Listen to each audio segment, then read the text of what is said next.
तर जरांगे आता थोड्याच वेळात उपोषण सोडणार आहेत आणि विजयी सभेबाबत सुद्धा माहिती दिली जाऊ शकते।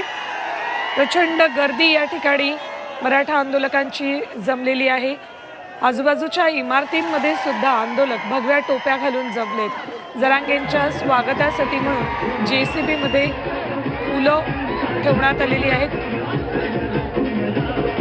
जल्लोष या सगळ्या आंदोलकांकडून इकडे भाषित केला जातोय, तर दुसरीकडे आझाद मैदानात जे आंदोलक कालपासून जमले होते त्यांच्याकडूनही जल्लोष केला जातोय, आनंद साजरा केला जातोय।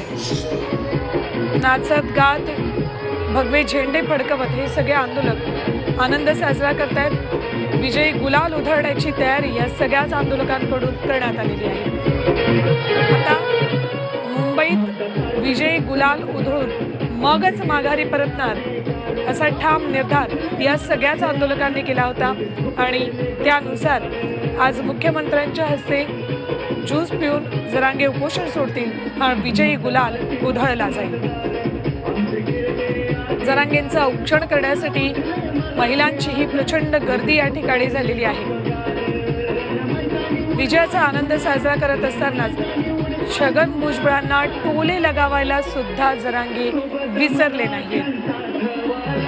या सगळ्यातच यापुढेही आपण मराठा समाजासाठी लढा देत राहणार असंही जरांगेंनी जाहीर केलं। मुख्यमंत्री काही मिनिटात वाशीत पोहोचतील।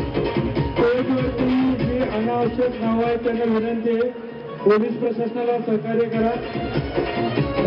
वाशीत शिवाजी चौक परिसरात आणि रस्ती गर्दी वाढायला लागलेली आहे। भगव्या पट्ट्या डोक्याला बांधून नाचत गात हे सगळे आंदोलक आनंद साजरा करताना दिसतात। या ठिकाणी जरांगेंनी वाशीतही जाहीर सभा घेतली होती। त्याआधी सरकारच्या शिष्टमंडळानं काल सकाळी 1.5 तास त्यांच्यासोबत संवाद साधला।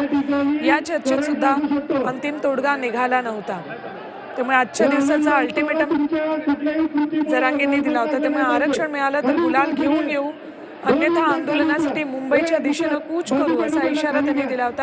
आणि त्यांच्या इशाऱ्यानंतर सरकार पुन्हा वेगानं कामाला लागलं आणि शिष्टमंडळानं जरांगेंच्या शिष्टमंडळासोबत चर्चा केली आणि सर्व मागण्या मान्य केल्या। महत्त्वाचं म्हणजे या सगळ्या मागण्यांबाबत जरांगेंनी शासन निर्णय आणि लिखित पत्र सुद्धा घेतले आहेत। समोर जे दोघे तिघे जण बसले तुमच्यामुळे मनोज दादा जर का भडकले